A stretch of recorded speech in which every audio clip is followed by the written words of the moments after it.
समाज में काम करने वाले लोगों को समाज के ही लोग किस प्रकार से उसको सामाजिक कार्यों के लेकर के अलग अलग प्रकार की वेतों का प्रश्न करते हुए वे सामाजिक कार्यों को आगे बढ़ाने के बजाय वह रोकने में ज़्यादा दिलचस्पी लेते हैं। ऐसे नालायकों से सावधान रहें। अब इसमें नालायक कौन है और कौन से नालायकों से लोगों को सावधान रहने की बात रंजीत कबीरपंथी कह रहे हैं। वर्णों के पक्के चमचे बने हुए हैं, वे सिर से पांव तक मनुवादी विचारधारा के कीचड़ से लथपथ है। तो जो भी SC ST और वंचित कम्युनिटी, यहाँ तक पिछड़े वर्ग के लोग जो संवैधानिक प्रावधानों के तहत और उन्हें पढ़ने के मिली आजादी को और पढ़ाई में अपनी बेहतर करने की प्रतिभा के आधार पर अच्छी ओहदे पर कार्यरत हैं। लोगों को ये वीडियो अच्छी लगती है तो आप इसको लाइक सब्सक्राइब करें और कमेंट करके आप अपनी ओपिनियन जरूर हमारे पास भेजें। फर्स्ट और सेकेंड क्लास के नौकरियों में वे आ गए हैं, कैटेगरी के समाज से मिल खाता है। हकीकत यह है कि वो उस पद पर कार्य करने के बावजूद भी जनरल क्लास के लोग अपने फायदे के लिए उनके साथ जो भी व्यवहार करते हैं, जो उनको अपने सामाजिक कार्यों और दायित्वों से दूर ले जा रहे हैं। तगमा के तौर पर, काउटिक के तौर पर, गुलामी मानसिकता, ब्राह्मणवादी विचार और विचारधारा के और व्यवस्था के पोषक के रूप में वे आपके साथ कटु आलोचना करते दिखेंगे। लेकिन वैसे लोगों के बातचीत में आने की जरूरत नहीं है और तमाम महापुरुषों के द्वारा जो सौंपी गई जिम्मेवारी है और कार्यों के बदौलत आप और हम सबको इज्जत, प्रतिष्ठा और सम्मान मिल रहा है। ये समाज और प्रतिष्ठा और इस प्रकार की जो समता रूपी समाज में एक व्यवस्था कायम रखने के लिए तथागत बुद्ध ने जो समाज का परिकल्पना किए, उसी को हमारे महापुरुषों ने बढ़ाए और बाबा साहब अम्बेडकर ने उसी को संवैधानिक तौर पर एक आधार बनाकर आज समाज में वो लागू करवा दिए हैं। नमस्ते साथियों, मैं शिव प्रसाद और बुद्ध रत्न मगध विश्वविद्यालय शोध छात्र बोध गया बिहार से। अभी मैं आप लोगों को पुनः रंजीत कबीरपंथी के द्वारा लिखी गई पुस्तक मुझे पढ़े लिखे लोगों ने बहुत धोखा दिया है के अंतर्गत एक अहम विषय पर बात करने जा रहा हूँ। वह अहम विषय है जिसमें समाज में काम करने वाले लोगों को समाज के ही लोग किस प्रकार से उसको सामाजिक कार्यों के लेकर के अलग अलग प्रकार की वेतों का प्रश्न करते हुए वे सामाजिक कार्यों को आगे बढ़ाने के बजाय वह रोकने में ज़्यादा दिलचस्पी लेते हैं। वैसे लोगों के बारे में बाबा साहब के संदर्भ में और उनकी पीड़ा को दर्शाते हुए इस पुस्तक के लेखक रंजीत कबीरपंथी क्या लिखते हैं वो आप जानने के पहले इस शीर्षक को जाने। तो यह शीर्षक का नाम है ऐसे नालायकों से सावधान रहें। अब इसमें नालायक कौन है और कौन से नालायकों से लोगों को सावधान रहने की बात रंजीत कबीरपंथी कह रहे हैं, उसे आप समझने के लिए पहले आप गौर से सुने। साथियों, यहाँ पर लेखक कहते हैं आप सब समाज के लिए निकलेंगे तो आपको अपने वर्ग के कुछ ऐसे नालायक लोगों से परेशानी खड़ी होगी जो सवर्णों के पक्के चमचे बने हुए हैं,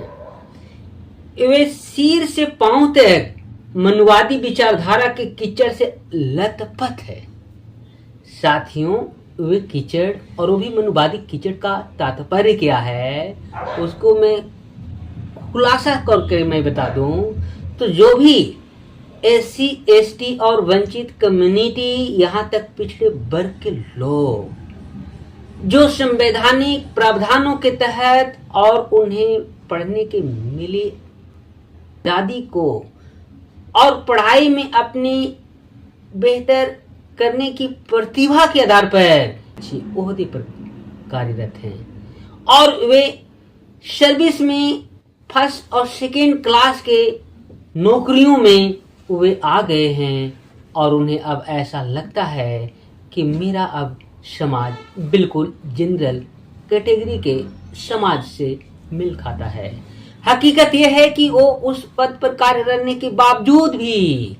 जनरल क्लास के लोग अपने फायदे के लिए उनके साथ जो भी व्यवहार करते हैं, जो उनको अपने सामाजिक कार्यों और दायित्वों से दूर ले जा रहे हैं। तो वैसे लोगों को जब आप गौर से देखेंगे तो उनको पैर से लेकर सिर तक जो शरीर के ऊपर चिन्ह दिखेंगे, वो चिन्ह के तौर पर आपको अंगूठी, टीका, टीक और न जाने कितने प्रकार के धागे और तगमे उसके ऊपर लपेटे रहेंगे, जिससे यह स्पष्ट होता है कि मनवादी मानसिकता और व्यवस्था की कितना बड़ा वो गुलाम है। उसी के बारे में यहाँ लेखक महोदय कहते हैं कि जो भी ग्रामीण लोग आपकी कारमा को लेकर के विरोध में बात करते हैं, उनके सिर से पांव तक मनवादी विचारधारा के कीचड़ से वे लोग लथपथ होते हैं। वे अपने द्वारा समाज के हित में किए जाने वाले कार्यों को आलोचना करेंगे और समाज के लोगों को आपके विरुद्ध भड़काएंगे। स्वर्ण लोग और उनके नेताओं के पीछे दुम हिलाकर भागते फिरेंगे तथा आपके विषय में उटपटांग बातें भी खूब कहेंगे। परंतु आप बाबा साहब के प्रति घोर गद्दारी करने वाले ऐसे नालायकों की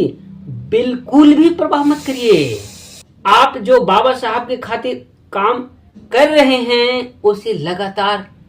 करते रहें और ये सोच कर कार्यों को लगातार करते रहें कि बाबा साहब के जैसे हमारे तमाम महापुरुषों ने समाज में विवश, लाचार और समाज में शोषण के शिकार हुए लोगों को समाज में मानवता और समानता के स्तर पर लाने के लिए जो महापुरुषों ने कार्य किए हैं, उन महापुरुषों के द्वारा जो आपके कंधों पर जो कार्यभार दी गई है, उस कार्यों को बढ़ाने के लिए आपको जीवन पर्यंत कार्य करते रहने की जरूरत है और आप लोगों को ऐसे नालायक लोगों से हमेशा सावधान रहने की जरूरत है, जो आपके कार्यों में सहयोग देने के बजाय बेबहियात के आपके कार्यों को रोकने का काम कर रहे हैं और वे एक नंबर की मनवादी व्यवस्था और विचारधारा से लथपथ हैं और वे तरह तरह की जो बातें करते हैं, वे उसके शरीरों पर भी तगमा के तौर पर, टीक के तौर पर, गुलामी मानसिकता, ब्राह्मणवादी विचार और विचारधारा के और व्यवस्था के पोषक के रूप में वे आपके साथ कटु आलोचना करते दिखेंगे। लेकिन वैसे लोगों के बातचीत में आने की जरूरत नहीं है और वैसे लोगों पर कोई परवाह करने की भी आवश्यकता नहीं है। इस प्रकार से हम समझते हैं कि यहाँ पे लेखक महोदय रंजीत कबीरपंथी बहुत ही बिल्कुल बाबा साहब के दिलो दिमाग और चिंतन मनन के बाद जो सामाजिक कार्यों को बढ़ाने के लिए सामाजिक और सक्षम, योग और जिम्मेदार लोगों के प्रति जो कार्यभार सौंपे हैं और समाज में जो भी सामाजिक दायित्व को आगे बढ़ाने के लिए तमाम महापुरुषों के द्वारा जो सौंपी गई जिम्मेवारी है और कार्यों के बदौलत आप और हम सबको इज्जत, प्रतिष्ठा और सम्मान मिल रहा है। ये समाज और प्रतिष्ठा और इस प्रकार की जो समता रूपी समाज में एक व्यवस्था कायम रखने के लिए तथागत बुद्ध ने जो समाज का परिकल्पना किए, उसी को हमारे महापुरुषों ने बढ़ाए और बाबा साहब अम्बेडकर ने उसी को संवैधानिक तौर पर एक आधार बनाकर आज समाज में वो लागू करवा दिए हैं। इसको बरकरार बनाए रखने के लिए हम सभी पढ़े लिखे लोगों को इस कारमा में बढ़ चढ़ कर भाग लेने की जरूरत है और नालायकों से सावधान रहने की जरूरत है। बातचीत को ओवर करता हूं और आप लोगों को ये वीडियो अच्छी लगती है तो आप इसको लाइक, सब्सक्राइब करें और कमेंट करके आप अपनी ओपिनियन जरूर हमारे पास भेजें। और इसी के साथ आप लोगों को मेरी ओर से बहुत बहुत धन्यवाद, साधुवाद।